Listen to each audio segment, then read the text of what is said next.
You're listening to Reading Fightin Phils Baseball on the Phils Radio Network. Now, out to the ballpark with your broadcasters, Bob McCool and Jake Starr.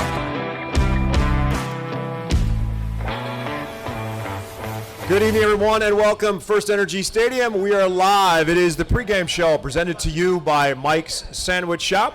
And it's right in Reading Fightin Phils and the New Hampshire Fisher Cats getting set to go for Game 3 of a 6-game series. Right now, that series is even at 1 apiece.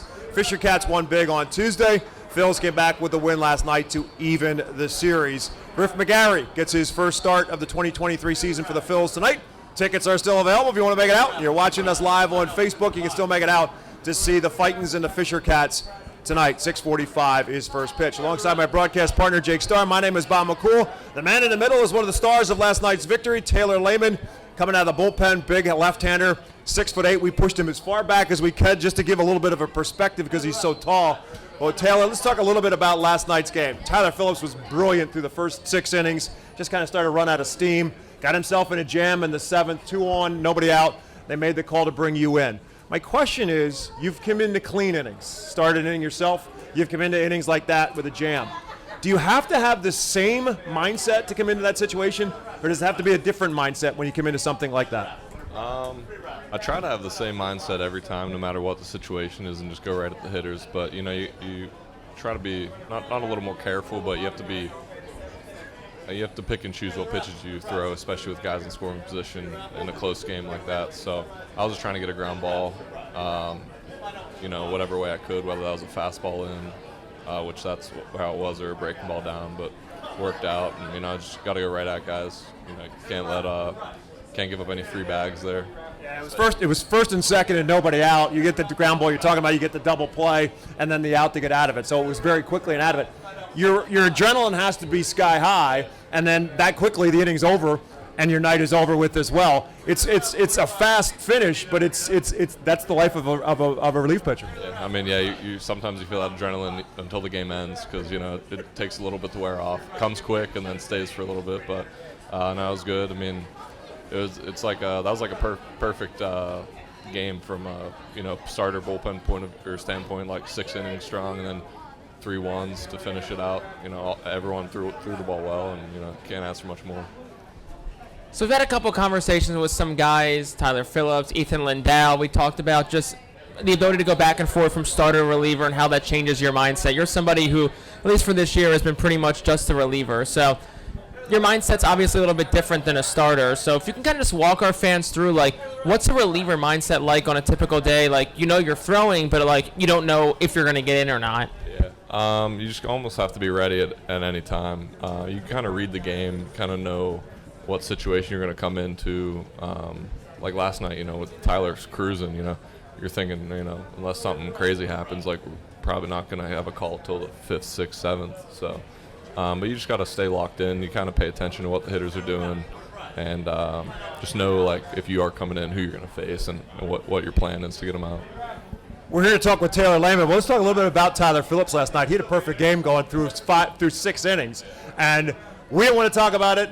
And it's the old superstition in baseball. Nobody wants to talk about it. You guys know what was going on, and what did you guys do in the bullpen? Yeah. Well, we don't talk about it either. Whether you know it or not, no one says anything. Some guys realize. Some guys actually don't realize. They know he's cruising, but they don't, unless you're really watching the board, sometimes you miss that because there's no walks on the board, so you never know. But, we don't talk about it either. But, it's always in the back of some of our minds. But, he was awesome last night. You're very familiar with Reading, back for another season. Just, talk us through what it's been like playing here, playing in front of these fans, and what this experience has been so far. It's been great. This is part of 3 years I've been here. I was here in 21, got injured, and then once I rehabbed last year, came back for the end of the year. But no, it's a great place. They call it Baseball Town for a reason. The fans are great. The community's great. I had a few buddies who grew up here, and they were telling me about it, and then once I got here, I understood it a little more. But it's an awesome place to play. You're a Pennsylvania kid. You grew up in Pittsburgh. You played at Penn State University. But the injury situation, you talked about it. You had the injury, the elbow injury, had to have the surgery on your elbow. Most pitchers seem to talk about the fact that the mental piece of it is even worse than the physical rehab? Do you find that to be the case? Yeah. It is initially, like, but once you get past it, I kind of looked at it like, hey, there's nothing I can do. I have to get surgery. I know it's going to be about a year. I think sometimes when you know you have a timeline, like, it's a little bit easier because you realize there's nothing you can do about it. But yeah, once you get over that mental thing, it's, just got to take care of business day in, day out. And then, it worked out for me. Like, I came back better than I was before, but that's, day in and day out of rehab, just taking care of business every day. And on the field, mindset's a big thing talked about by pitchers. And I think it's safe to assume starters and relievers probably have somewhat different mindsets.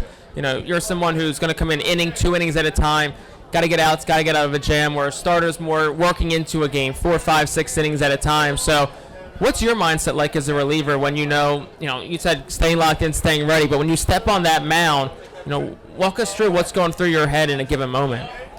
Yeah, it's definitely different. I've done both, but as a reliever, you come in right away. You're giving, you're throwing everything at them from the get-go because, like you said, it might be 1 inning, might be 1 out, might be 2 innings. You really don't know.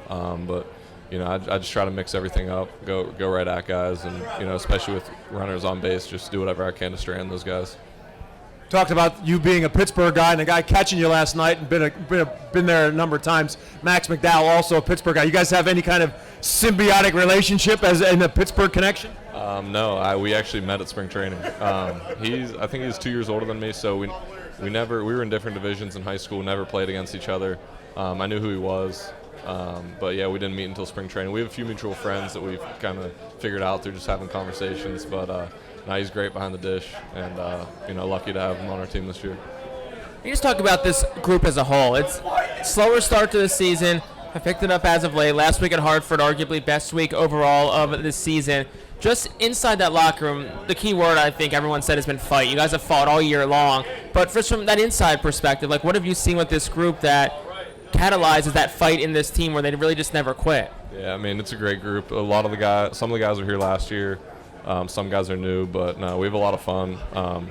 We all play hard. We all trust each other, and a lot of those games were tight. We just came out on the short end, but no, we have fun out there, and that's part of it. I think we have fun and play hard, and trust our preparation, and just let the rest take care of itself. We're live from Tompkins Plaza outside of First Energy Stadium. This is the pregame show presented to you by Mike's Sandwich Shop right down the road from where we sit here in the Stadium District. To hook you up for lunch and or dinner, Mike's Sandwich Shop. Talking with Taylor Lehman, one of the big piece of the bullpen for the Fightins throughout this season. Taylor, the role of the relief pitcher kind of changed. You mentioned last night it was kind of a typical game and 6 innings and then get 1, 2, and 3. But that role seems to be changing over the course of baseball. And the idea of setup man versus a closer has kind of gone away. There's more of closer by committee. Your thoughts on that as a guy who is looking to be somewhere in someone's bullpen in the major leagues? Yeah, I don't mind it. I think it's good to be able to do different roles. Obviously the biggest difference starting and relieving, but from a relieving standpoint, there's multiple things you can do: long relief, middle relief, short relief, back end. But now I think we have a lot of guys that can do it all, and that helps too. We don't have to rely on certain guys for certain roles where, you can throw pretty much any of us in there at any time and, trust that we can get out of that. A change to Major League Baseball this year, and something that the minors have been adjusting to for a couple of years now, has been the pitch clock. So when the pitch clock came into effect, how did you have to alter your approach, if you did at all, to adjust to that new clock? Yeah, I've always tried to work pretty quick anyway, but once you have the clock on you, you have no choice. I think it was hard for some guys, easier for others, but it's more with runners on base. That's when it becomes a little more difficult, when you have to do multiple signs, shake signs. So it was more of an adjustment period last year. I think we all were able to, figure it out, but it's not a bad thing. Once you get adjusted to it, it's like it's not even there. Jake, I asked you about the chemistry of this baseball team, and everybody we talk to seems to think that you guys all know that you're good enough to be at the top of the standings as opposed to where you are right now. And I'm assuming that a lot of that comes from the guy who's running the show. You've been around a number of coaches in your baseball career. Al Padrique is kind of a different guy because he's been through everything in the baseball world. What's it been like for you working under Al Padrique?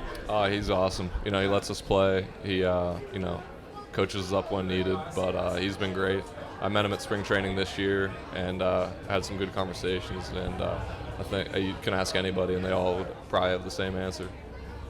And Brad Bergeson, your pitching coach too. How's it been working under him so far? It's been great. So I was with Bergie here in 21 as well, and I've been with him every year at spring training.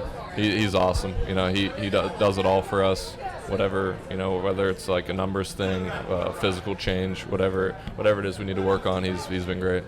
You also got an opportunity with a couple of big leaguers here over the course of the last week or so in injury. Nick Nelson was here, Ranger Suarez was here. You get the opportunity, or do you seek out their opportunity to kind of pick their brain a little bit?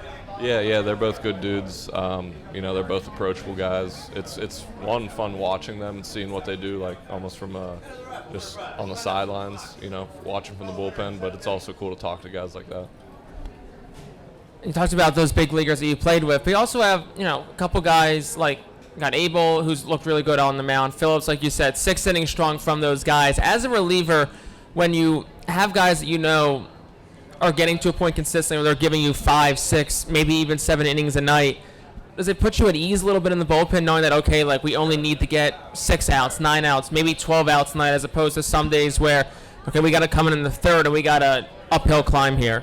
Yeah, no doubt. Yeah, when your starter gives you 5 or 6, even 7, it makes it a lot easier on us. But, we're ready if that doesn't happen, though, So either way, I think we're in a good spot. But when you do get those strong starts, you know that, like you said, like we go 6, 7, 8, or 7, 8, 9 like last night, and it's you like your chances. We're talking with the Reading Fightin Phils relief pitcher Taylor Lehman. Jake Starr and Bob McCool, we talk for a living, you pitch for a living, so we notice how people talk. And the people in Pittsburgh talk a little different. So if you walk down the street to Mike's Sandwich Shop and order a pizza, are you ordering a slice or a cut? I'm ordering a slice. You're not ordering a cut? That's a Pittsburgh thing. Yeah, I don't know. I just grew up saying slice. I was at Mike's Sandwich Shop earlier today, but I'll take note of that and see what I say next time. How about a soda or a pop? A pop guy. What about sub or hoagie? Hoagie. Oh, we like that. So, just to finish up here, like we've talked about before, me and you have connected. I'm a Penn Stater, you're a Penn Stater. Can't believe it's taken this long before Penn State has come up with you. We got about 10 minutes tonight, so pretty impressive. But I'm going to go rapid-fire Penn State questions at you because I know a big contingent of our fans are Penn State fans, and they'll love to hear it. So some rapid-fire questions for you. You ready? All right, let's go. Favorite creamery flavor? Chocolate. Any specific type of chocolate or just chocolate? No, I'll just get normal. I'd get a chocolate milkshake when I would go there. Pretty simple, but just honest. Favorite restaurant downtown State College?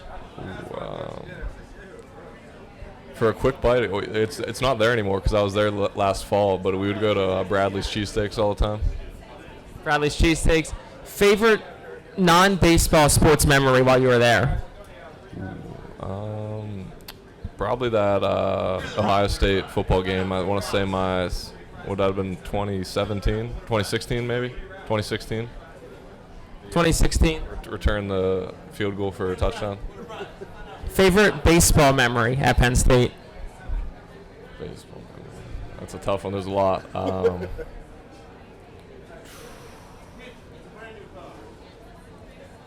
don't know. I'm trying to think of that. That's a tough one. I don't know. Probably just like, it was probably sophomore year. We were in the fight for the Big Ten tournament, and we had a great group of guys that year. It literally came down to the last game. So I'd say just the whole season that year. You're a left-handed pitcher. You have clearly made the right decision in your life to be a baseball player, but you're also 6'8" and 240 pounds. While you're at Penn State, wasn't there anybody at any point in time saying, you might make a decent tight end? No, I never got that. The tight ends that we had there were the same size as me at the time, so I think they had a little upper hand on me. Thanks very much. Taylor Lehman joining us on the Mike Sandwich Shop pregame show. First pitch coming your way in a matter of moments, live on the Reading Fightin Phils radio network. Again, the Reading Phils and the New Hampshire Fisher Cats coming your way next.